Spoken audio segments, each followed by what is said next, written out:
Oriol. So he's a physicist specialized in the field of complex systems and network science. Completed a PhD in physics at the Institute for Cross-Disciplinary Physics and Complex Systems in Mallorca, defending his thesis in September 2020.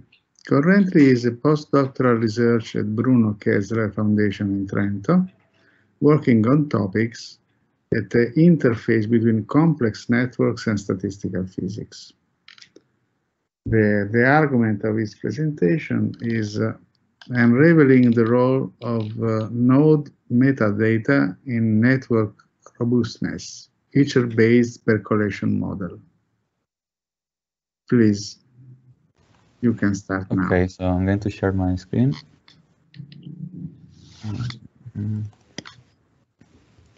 Can you see the slides? Yes. The title page? Okay. Fine. So let me start by thanking the Society for the invitation to give this talk. Today I will be talking about the relation between node metadata in percolation in the network robustness assessment. This is a work that we published recently, some months ago, with my supervisor, Domenico, here at Trento. So let me start by saying a few words about percolation. Percolation is a very simple process where we have an interconnected system that can be a lattice or can be a network where the nodes have different number of connections. And we remove a fraction of the units of the system. That can be the nodes or can be the edges, the links. And then we compute different statistical or geometrical properties of the subsystem that remains.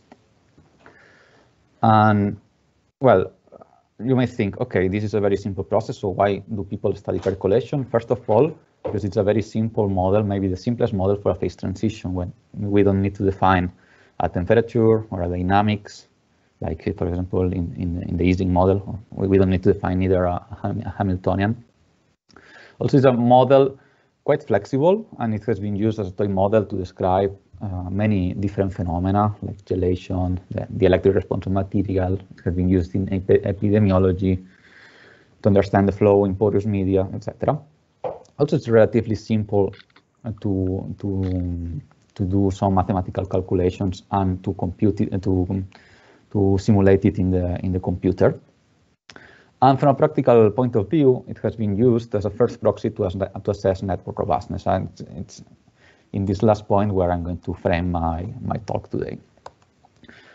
And in this point of using percolation to assess network robustness, we work with different assumptions. One of them is that the dynamics of the real dynamics of the system is disregarded, and we only look at the topology.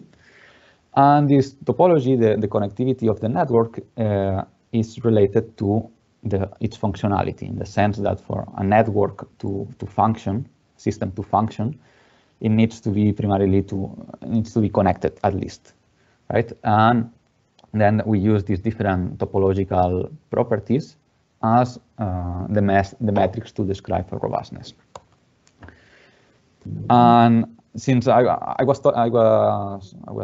telling you that we remove nodes or links, so we need to propose the removing protocol that we are going to use to actually remove these units. And in the literature, we find several of them. The one that is related to classical percolation is to choose the nodes or the links uniformly at random. And in network science, this is used to model random failures occurring on the network, in the sense that we don't have information about where the failure will occur, so we assume that it will be random, uniformly at random. And then there is another family of removing protocols that are based on topological descriptors. For example, the degree, which is the number of connections of a node, or the betweenness, which is a measure of the centrality of a node. For example, here in the degree, we rank the nodes from highest to lowest degree, and we remove them according to that order. And here we are using some a priori information of the network to intervene it. So this kind of removing protocols are used to model attacks on the network, in the sense that we have that information and someone is using that information to dismantle the network.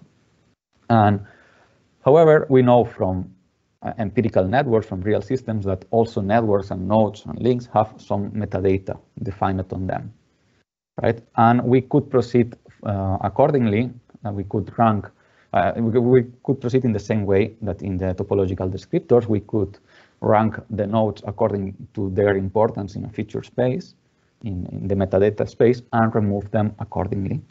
And actually, this is the contribution of our work, and I'm going to discuss some a little bit of the theory that behind this framework of percolation and some examples. But before going to that, let me just give some examples of what could be some empirical features that we find out there.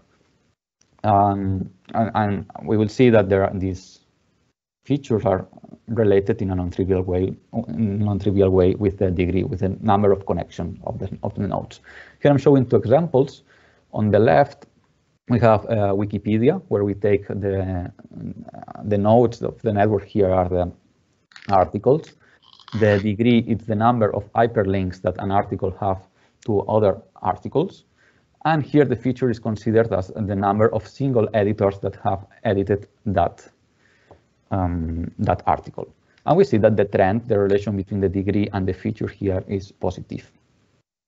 An example of a dismantling of a network using this feature-based framework could be, for example, we could be interested to remove a certain articles that have lots of connections, so they are important in this knowledge corpus of Wikipedia, so in high degree areas that have not been edited by an enough number of editors, so they don't show an enough level of collaborative process. Another example is that I'm showing here is Twitter, and we take, so here we take 2 weeks time window during the last year pandemic, and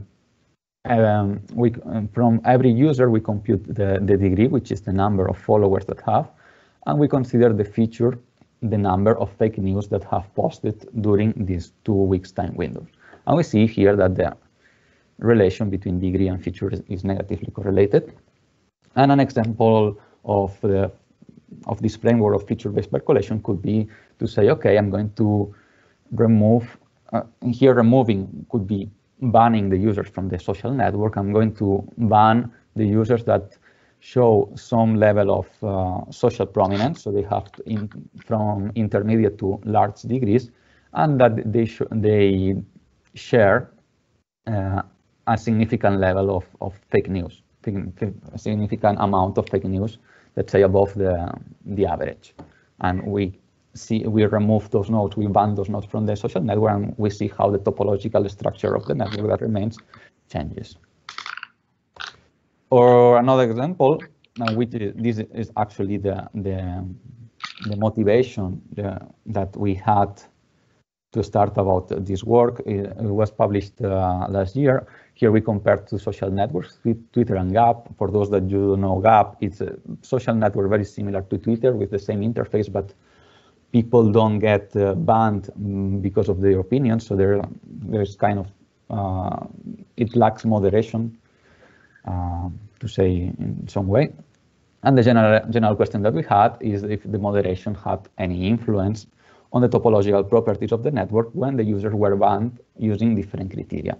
And one of the criteria that we used was to use the sentiment of the users, the sentiment expressed in the messages of the users.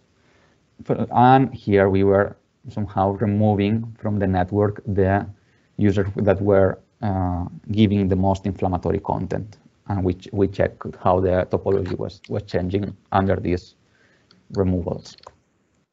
So the research question that we have is if we can develop a theory of percolation that takes into account at the same time topological information and node features or node metadata. And I'm going to explain a little bit very briefly the building blocks of our theory, but I'm not going to discuss all the mathematical details. just I'm going to comment on the main ingredients. So we have a network. As I was saying, a network is nodes and links, and the nodes can have different degrees or different number of connections. At every node, we define a vector of features. And from this, we can compute a joint degree feature distribution in the network, from which we can recover the classical degree distribution and the feature distribution that we have in the network by marginalizing this joint degree feature distribution. Here we are assuming that the features F are continuous, but we can assume that they are discrete and the theory still works. And another main ingredient is the occupation probability, this phi, which is very related to the removing protocol I was talking about before, and is somehow related to the probability that a node with certain degree and certain feature will remain in the network.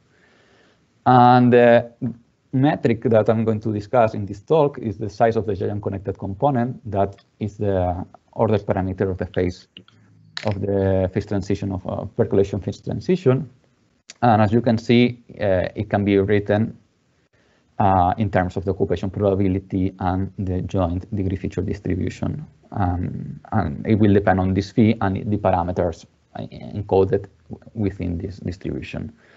And this is the metric that I'm going to discuss, but we could discuss other quantities that are interesting in percolation theory. For example, the percolation critical point, the critical exponents of the transition, the mean component size, the cluster size distribution, etc. And I'm going to discuss for the rest of the talk 3 examples of this framework. One where we have ad hoc joint degree feature distributions where the degree and the feature are correlated, and we can control that correlation. Also, another example where features are related to the process of network construction. So I'm going to work with spatial networks. And finally, the most maybe interesting case and the most difficult case are the one where features are related to dynamical models running on top of the networks. So let me start with the ad hoc distribution. I'm considering 2 cases, one that is positively where degree and feature are positively correlated, and one where they are negatively correlated, given by these functions. Note that here that is the normalization constant, and they are correlated through this. They're correlated first in a power law form, and they're correlated via this exponent alpha, which controls the strength of the correlation, in a way that the smaller alpha is, the stronger the correlation. And we use an occupation probability of this form, meaning that this F0 is a threshold that we can tune. It's a free parameter, and below this threshold, all the nodes remain in the network. Above this, all the nodes that have a threshold, have a feature above this threshold, will be removed. So several things. So we simulate this, and several things can be set. So interesting things. For example, first of all, the theory. So using these distributions in our theory, so the theory, the analytical results, and the simulations match very well. Here I'm showing the theory is the solid line, and the simulations are the markers. Another thing is that there is a non-trivial contribution of the correlation in the size of the giant component in the ordered parameter, in the sense that the ordered parameter shows a non-monotonic behavior on the correlation strength. And finally, here in the insets, I'm showing this delta. It's the distance. It's the area between these 2 curves, and also as a function of the feature threshold. Remember that F0 is the above F0, we remove all the nodes that have a feature above F0, and we see also a non-monotonic behavior. So there is a value of this threshold for which the distance between the correlated curve and its randomized version, it's maximum, and then it decays. But even in the negatively correlated case, this peaks, so the difference is maximum, and then there is a region where the order of these 2 curves change. and the negatively correlated below, so in the positive range here was below, afterwards is up.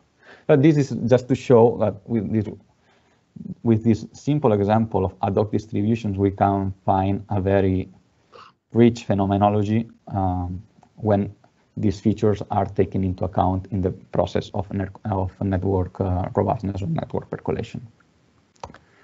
Another example are features related to the network constructions. Here I'm taking two-dimensional random geometric graphs. So we have a plane. We put in this plane nodes uniformly at random and connect those nodes that are at a distance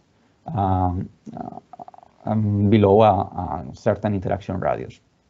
So yeah, and the feature here is considered the distance to the closest neighbor, the mean, and we use an occupation probability of this form. Here, R0 is a threshold, which is that we can control and can be seen as another interaction radius smaller than R, and we are removing all the nodes that have a neighbor closer, have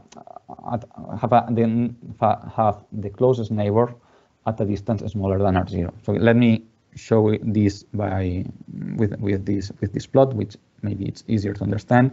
If we focus on the central node I, we have the external radius of interaction. So I is connected to all the nodes that are within this distance. Then we define this R0, which is the new interaction radius, and we remove all those nodes that have the closest neighbor below R0, within R0. And this can be seen, for example, an ecological system where the nodes compete for some resources, and if they have if two nodes are very close to each other, they die because of this competition. And again, here we can compute the analytical curves, and we simulate the process and see that even though this is a spatial system and has some topological correlations, the match between theory and simulations is quite good.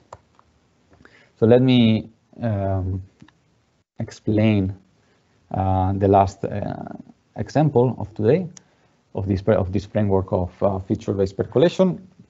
It's dynamical models running on top of networks. Here we can define a dynamical system in this way, where xi is a dynamical variable associated to node I, and it potentially depends on the state of the other nodes in the network. We know that this kind of system, and we have n equations of this, one for each node. We know that this kind of system has a steady state, and so we take the feature here, the value of the dynamical variable of a node in the steady state. And so here I'm simulating an SIS model, which is a model that comes from epidemiology on synthetic scale-free networks. So the dynamical system is this one, where Aij, it's what is called the adjacency matrix, which is just a binary matrix where the entries are 1 if I and j are connected, are 0 if they are not connected. And the degree distribution, the number of connections of the nodes, follow a power law of this form. And we simulate this, and we see this kind of, again, here I'm plotting the feature, so the value of the steady state as a function of the degree of the node for this dynamical system, and we see this kind of Gaussian profiles with a variable mean, a variable width, and a variable height. And here we have a problem because we don't have a generic way to compute one of the main ingredients I was talking about before, right? The joint degree feature distribution. Precisely because of this non-trivial relation between the feature f, the degree k, and the structure of the dynamical system. So what should we do to proceed? Because we can always simulate the process, but we cannot have access to the analytical estimates. Well, as I was saying, we face this kind of pseudo Gaussian profile. So we are going to assume that the joint distribution follows these Gaussian profiles. where, as I was telling you, a variable mean, variable width, and a variable height. And the goal now is to fit these variables, these curves. And how do we do so? We use the Bayesian machine scientist, which is a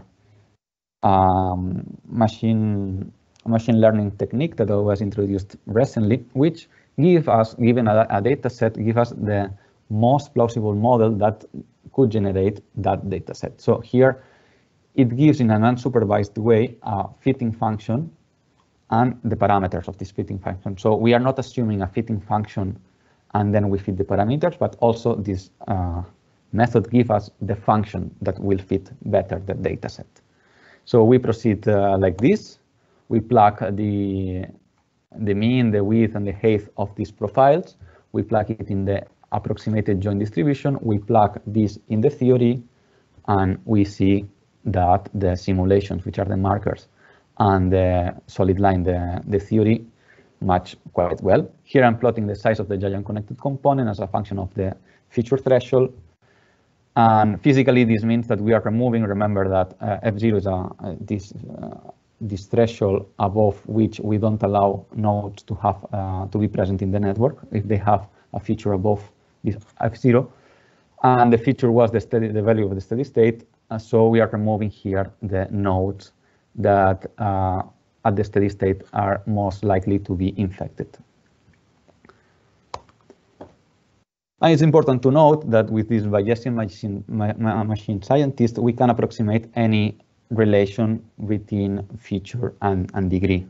Here we were using these pseudo-Gaussian profiles, but with other dynamical systems, or in other cases, we could find different things. And using this technique, this pipeline, we can always have access to the degree feature distribution. So you might ask, okay, what happened for other dynamical models and what happens for dynamics on real networks? Here I'm showing a couple of slides of this. We use a model of population dynamics given by these equations in a network of cooperation and competitions of plants and pollinators in the USA. And again, the size of the giant connected component as a function of the feature threshold match relatively well between theory and simulations. And the same for a model of biochemistry, where we have these equations in a network, in a real network of the interactome of the C elegans. Again, the size of the giant connected component as a function of F0. We use the Bayesian machine scientist to fit the relations between degree and feature. We use this to plug in the theory, and we have the simulations on the one hand and the analytical estimates on the other hand. With this, I would like to conclude that the take-home messages of my talk is that we use node metadata to attack or to dismantle the network, and we present here a theory that leaves the nature of this metadata undetermined, but we don't think this is a real drawback of our theory, but it's a strength of it, because then we can apply it to different settings, to different systems. So it's quite flexible for this. Also, it's flexible because we show, using machine learning methods, we show how to proceed to obtain analytical estimates when analytical computations are not possible or they are too difficult. And also it's flexible because we adapt, this can be adapted to other interesting settings in percolation. For example, here I've talked about not percolation, on-site percolation, but it could be applied to bond percolation, or could be applied to percolation in multi-layer structures, etc. And finally, it has some implications for network robustness. Here we are opening the door to the multidimensional optimization of robustness, in the sense that we can combine several traits in our system to study how the network responds to the removal of the nodes according to these several traits.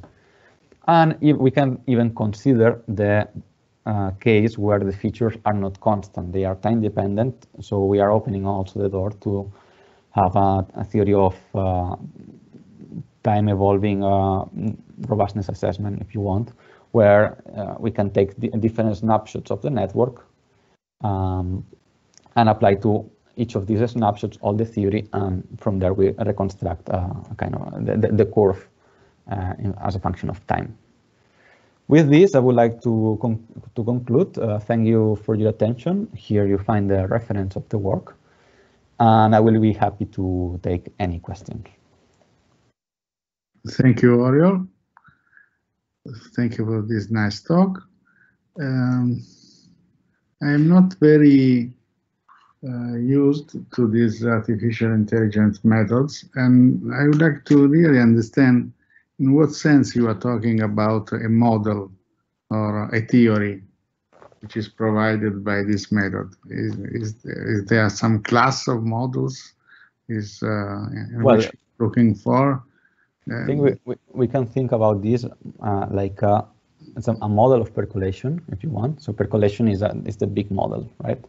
And here it's a type of percolation model or percolation framework, if you want. And this is independent of the machine learning technique. The machine learning method that we used was to compute the analytical. It was a tool to help us to obtain the analytical estimates when they were not possible. But I also showed some cases where we can have analytical estimates without the help of the Bayesian machine scientists of this machine learning technique. Is there any question or comment?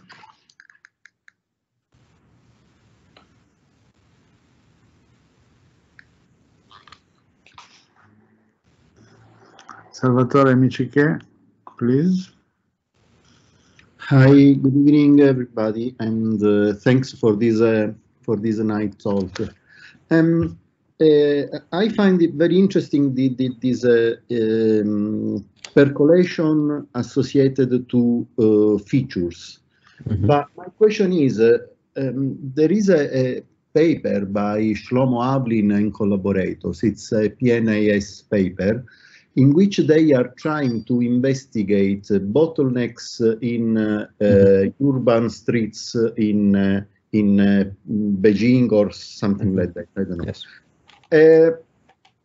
Is it the same thing or not? If yes. You know the paper, is it? Yes, I do know the paper, and I think it's not. I mean, I think that what we have done in this work is to generalize all those works that use some extra information of the network to in the percolation process. You know, so far we have many works, as you commented, this work of Havlin, but we have many works also in biology, etc., that use the metadata to study percolation, but so far has not been proposed a general framework to study this.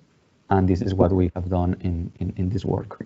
Okay. So yeah, it's I would say that paper of Shlomo is a particular case of this bigger framework that we propose here. Okay. Yes. Thank you very much. Thank you for the question.